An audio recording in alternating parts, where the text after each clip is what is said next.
Nasab dalam Islam bukan hanya sekedar silsilah keluarga.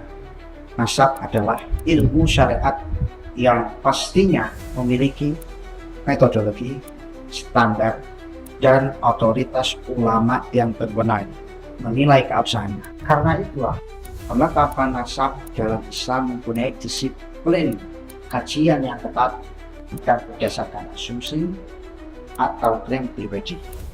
Nasab sahabat Alawi merupakan contoh yang sangat jelas, sebab selama berabad-abad nasab mereka setelah ditetapkan oleh para ahli nasab, dicatat dalam literatur sejarah yang otoritatif, dijadikan dasar keputusan fatwa, dan diterima umat tanpa penolakan ilmiah yang mu'tabar. Dalam pembahasan kali ini, kami bertiga akan menelaah ketetapan nasab sahabat Alawi dalam sudut pandang ijma dalam diskursus ilmu usul fikih, dan kita akan menyaksikan bagaimana kaidah usul fikih, logika, sejarah, dan ilmiah saling menguatkan dalam menetapkan keabsahan nasab sahabat Alawi. Agar pembahasan kita runtut, kita harus memahami dahulu apa itu ijma, siapa yang berhak menetapkannya, dan bagaimana kekuatan ijma dalam ilmu usul fikih.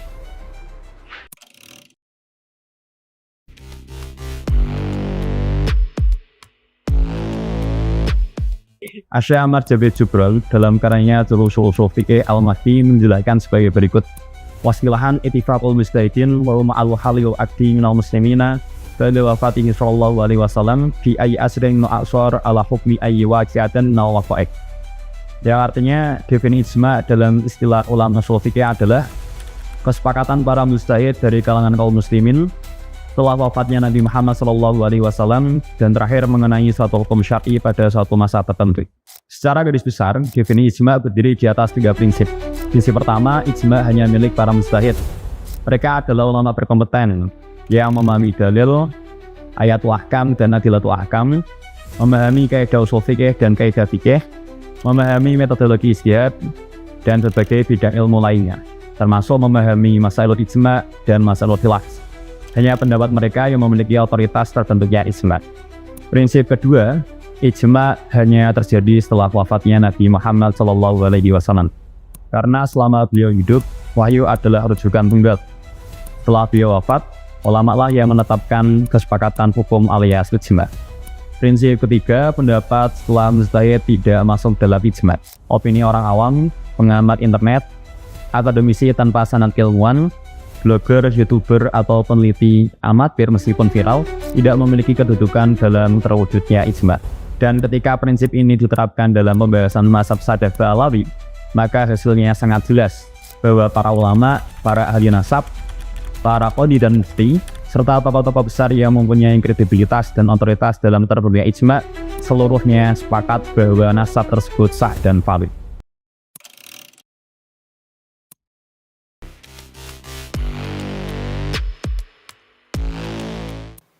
Allah Subhanahu wa taala berfirman dalam surah An-Nisa ayat 119, "Wa man yushaqiqir rasuula min ba'di ma tabayyana lahu al-huda wa yattabi' ghayra sabili mu'minin nuwallihi ma tawalla wa nuslihi jahannam wa sa'at masir." Barang siapa yang menentang Rasul atau Nabi Muhammad SAW setelah jelas kebenaran baginya dan mengikuti jalan yang bukan jalan tak mungkin, yang membiarkan dalam kesesatannya dan akan kami masukkan ke dalam neraka jahanam, itu seburuk-buruk tempat kembali. Ayat ini memberikan ancaman bagi siapapun yang menentang Rasul dan menyelisihi jalan kaum mukminin, yaitu kesepakatan ulama. Para ulama memahami jika Allah mengancam mereka yang menentang kesepakatan ulama atau ijma, maka kesepakatan ulama tersebut adalah kebenaran. Landasan ini diperkuat oleh hadis Nabi Muhammad SAW, "La tastami'u ummati ala dhalalatin", yang artinya umatku tidak akan bersepakat di atas kesesatan. Jika ayat dan hadis ini digabungkan, maka kesimpulannya jelas bahwa ijma telah dijamin oleh Allah Subhanahu wa taala dari kesalahan atau ismah dan memiliki kedudukan syar'i yang kuat yang wajib diikuti. Sebagaimana Asy Ahmad Jabir Jubrol juga menegaskan sebagai berikut. Ittafaqa man yuqtadu bihi ala annal ijma'a dalilun syar'iyyun wa hujjatun yajibu al-amalu bihi. Artinya, para ulama yang otoritatif telah sepakat bahwa ijma' adalah dalil syar'i yang wajib diamalkan. Ketika prinsip ini diterapkan pada nasab Ba'alawi, maka hasilnya jelas. Para ulama yang muktabar, ahli nasab, qadhi dan mufti dari berbagai generasi telah sepakat mengenai keabsahannya tanpa adanya penolakan yang muktabar selama berabad-abad. Ini termasuk dalam sabilul mukminin yang dijaga syariat. Karena itu, penolakan modern yang datang dari orang awam, pengamat internet, akademisi dan sanad keilmuan, blogger, youtuber, atau peneliti amatir, meskipun viral, bukan sekedar pendapat keliru, tetapi bertentangan dengan ijma yang telah mapan.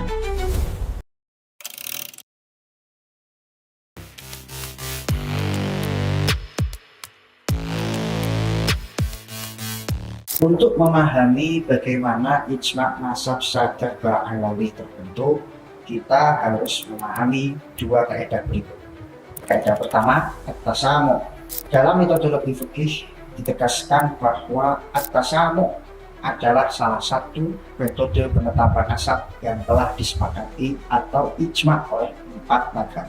Sebagaimana telah dikemukakan oleh Syekh Waqbah Al-Zuhaili di dalam karyanya Kitab Al-Fiqhu Al-Islami wa Adibatu, beliau menegaskan at-tasamu' istifadatul khabari washtiharuhu bainan nas. Tasamu' adalah tersebarnya suatu kabar hingga menjadi terkenal di kalangan masyarakat. Waqad ittafaqa fuqaha'ul madhahibil arba'ati ala jawazi isbatin nasabi bi syahadatis sama'i. Dan para fuqaha dari 4 madhab sepakat bahwa nasab boleh ditetapkan berdasarkan kesaksian yang dikenal. Kaidah kedua, ijma' tidak harus diumumkan secara lisan. Dalam metode usul fikih, ijma' tidak harus diumumkan secara lisan. Ijma' bisa terbentuk ketika suatu pendapat diketahui para ulama yang mempunyai kredibilitas dalam berijtihad, dan tidak ada satupun dari mereka yang menolak. Artinya, diamnya mereka terhadap suatu pendapat padahal mampu membantahnya, itu berarti mereka setuju. Karena jika pendapat itu salah, mereka berkewajiban untuk meluruskannya. Dalam konteks nasab sadar Ba'alawi, sejarah membuktikan bahwa nasab mereka sudah tervalidasi, tersebar luas atau istifadah, dan diketahui semua kalangan atau suku. Keabsahan ini telah diverifikasi oleh ulama ahli sejarah seperti Al-Imam Al-Janadi, Al-Imam Al-Wafi'i, dan juga ulama muktabar lainnya. Dan faktanya, tidak ada satupun bantahan dari semua ulama sebelum dan setelah pemilihan terakhir. Maka, kondisi seperti ini secara kaidah fikih dan usul fikih telah memenuhi syarat untuk terbentuknya ijma'. Menariknya, ijma' nasab sadar Ba'alawi terus berlanjut, bahkan ditegaskan oleh para ulama muktabar generasi selanjutnya. Di antaranya Asy-Syaikh Al-Muhibbi dalam karyanya yang berjudul Khulasatul Asar, beliau menyatakan wa Alawiyun huwa ibnu Ubaidillah bin Ahmad bin Isa. Ba'alawi adalah keturunan Ubaidillah bin Ahmad bin Isa. Fa innahu jadduhum al-akbar al-jami'u li nasabihim. Beliau seorang leluhur terbesar yang menjadi titik penyatuan nasab mereka. Wa nasabuhum mujma'un alaih inda ahli tahqiq. Dan nasab mereka telah disepakati kebenarannya atau mujma'un alaih oleh para ulama ahli tahqiq. Asy-Syaikh An-Nabhani dalam karyanya yang berjudul Riyadhatul Jannah juga menyatakan inna sadatana Ali Ba'alawi qad ajma'at al-ummatu al-muhammadiyyatu fi sa'iril a'syari wal aqtar ala annahum min asahhi ahli baitin nubuwwati nasabah. Dan artinya, sesungguhnya para sayyid dari keturunan Ba'alawi telah disepakati atau mujma'alaih oleh ulama Muhammad di berbagai zaman dan berbagai masa sebagai keturunan Ahlu Baitin Nabi, keluarganya Nabi yang paling sah nasabnya. Ulama masa kini seperti Syekh Ali Jum'ah juga menyatakan dalam sijil berikut, ما رأيكم في نسب السادة بقى علوي ثابت بالإجماع واحد بقى فسل يطلع ينكر النسب الشريف مع نفسه يعيش مع ربه وحر بقى علوي ثابت نسبهم عندنا بالإجماع لم نرى أحدا يشكك فيها عبر التاريخ أصله مش موجود في الكتاب الفلاني أصله مش موجود في الكتاب العلاني عيش مع حياتك واقعد كده تملي متشكك حسبنا الله ونعم الوكيل فهذا الكلام حمل من السخف ما الله به عليه. Jika semua ulama yang muktabar dari masa ke masa, dari berbagai daerah, tidak ada satupun yang menolak keabsahan nasab Alawi, padahal mereka mampu menolaknya, maka itu bukan suatu kebetulan. Itu adalah ijma yang wajib diakui dan diikuti.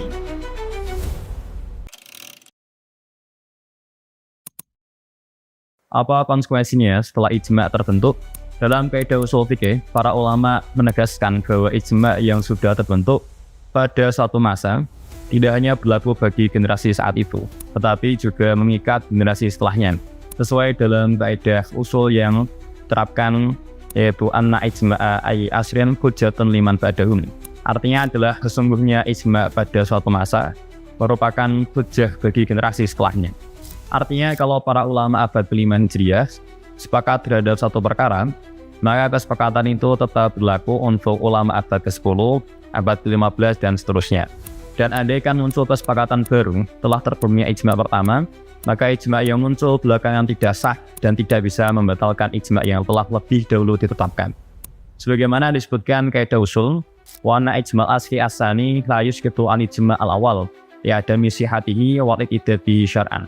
Walima taqarrara annahu ayat ijma dalilun qat'iyun fala yu'aradu bi ijma'in yudabi wala bi dalilin akhar. Artinya adalah sesungguhnya ijma pada masa kedua tidak dapat membatalkan ijma yang pertama, karena ijma tersebut atau yang kedua tidak sah dan tidak dianggap secara syar'i. Selain itu, telah ditetapkan bahwa ijma merupakan dalil qat'i, sehingga tidak bisa ditentang oleh ijma baru yang berlawanan dan tidak pula oleh dalil yang lainnya. Dalam konteks nasab sadah Alawi, prinsip ini membawa satu makna penting. Ijma para ulama tentang sahnya nasab sadah Alawi sejak abad-abad awal tetap berlaku dan mengikat umat Islam hingga saat ini dan seterusnya. Kesepakatan ilmiah yang bertahan selama ratusan tahun tidak bisa gugur hanya karena muncul pendapat baru, penelitian pribadi atau opini publik yang tidak berdasarkan metodologi ilmu syariat. Karena itu, siapapun yang menolak nasab sadah Alawi hari ini, sejatinya bukan sedang menolak satu garis keturunan, tetapi sejatinya sedang menolak kesepakatan ulama selama lebih dari 1000 tahun. Para ulama usul menyebutkan dengan tegas bahwa kharqul ijma' haramun minal kabair. Artinya adalah melanggar ijma' itu haram dan termasuk dosa besar. Kaidah ini berlandaskan pada ancaman Allah dalam firman-Nya An-Nisa ayat 115 yang berbunyi wa man yushaqiqir rasula min ba'di ma tabayyana lahul huda wa yattabi' ghayra sabilil mu'minin nuwallihi ma tawalla wa nuslihi jahannam wa sa'at masira. Artinya ayat ini menunjukkan bahwa menentang ijma para ulama adalah penyimpangan yang serius. Karena itu, ketika para ulama muktabar telah sepakat selama berabad-abad terkait sahnya nasab sadah Alawi, maka menolak kesepakatan itu adalah tindakan yang sangat berbahaya dalam tinjauan syariat. Setelah menelaah seluruh rangkaian pembahasan yang berlandaskan dalil, kaidah usuliyah, metodologi ilmiah, serta kontinuitas sejarah, maka dapat dipastikan bahwa nasab sadah Alawi adalah ruang lingkup ilmu syariat yang memiliki disiplin dan otoritas keilmuan. Keabsahannya telah ditetapkan melalui ijma' yang sah, kuat dan mengikat. Keabsahan ini wajib diterima sebagai kebenaran ijma ini tidak bisa dibatalkan oleh pendapat-pendapat baru. Sebaliknya, penolakan yang muncul pada era modern terhadap nasab Ba'alawi secara otomatis gugur, secara metodologis tidak sah, dan secara ilmiah tidak memiliki nilai dalam perdebatan karena tidak berdasar pada disiplin ilmu syariat, apalagi memenuhi standar dasar ijtihad. Sebagai penutup, ada beberapa nasihat penting yang perlu kita pegang bersama. Pertama, dalam Islam ilmu itu ada aturannya dan setiap ilmu punya ahlinya. Karena itu, orang yang belum paham kaidah ilmu syariat seharusnya tidak mudah berkomentar, apalagi menyalahkan atau menggugurkan perkara yang jelas bukan bidangnya. Sikap yang benar menurut tuntunan syariat adalah bertanya kepada ahlinya, bukan merasa cukup dengan asumsi, logika pribadi, atau informasi yang beredar di media. Kedua, jika ada kesalahan dari individu siapapun, baik dari kalangan Ba'alawi maupun dari selain mereka, maka cara menyikapinya juga harus sesuai dengan tuntunan syariat. Dinasihati jika keliru, dibeli jika menyimpang, bahkan ditegakkan hukuman bila memang melanggar syariat. Bukan malah mengingkari nasab, merobohkan kehormatan keturunan, dan membuka pintu fitnah. Sikap seperti ini bukan menyelesaikan masalah, justru menambah kerusakan yang lebih besar. Ketiga, mari kita jadikan polemik ini sebagai pengingat untuk lebih serius menuntut ilmu syariat. Mari kita hidupkan kembali tradisi ngaji kitab-kitab ulama muktabar, ngaji warisan para ulama salafun sholihin, yang ilmunya terjaga, metodenya jelas, dan adabnya kuat. Karena dengan ilmu syariat kita jadi lebih bijak, terhindar dari sikap gegabah dalam urusan agama, tunduk pada kebenaran meski bertentangan dengan selera pribadi. Semoga Allah Subhanahu wa Ta'ala membimbing kita untuk selalu berjalan di atas ilmu, adab, dan tuntunan syariat yang lurus. Amin ya rabbal alamin.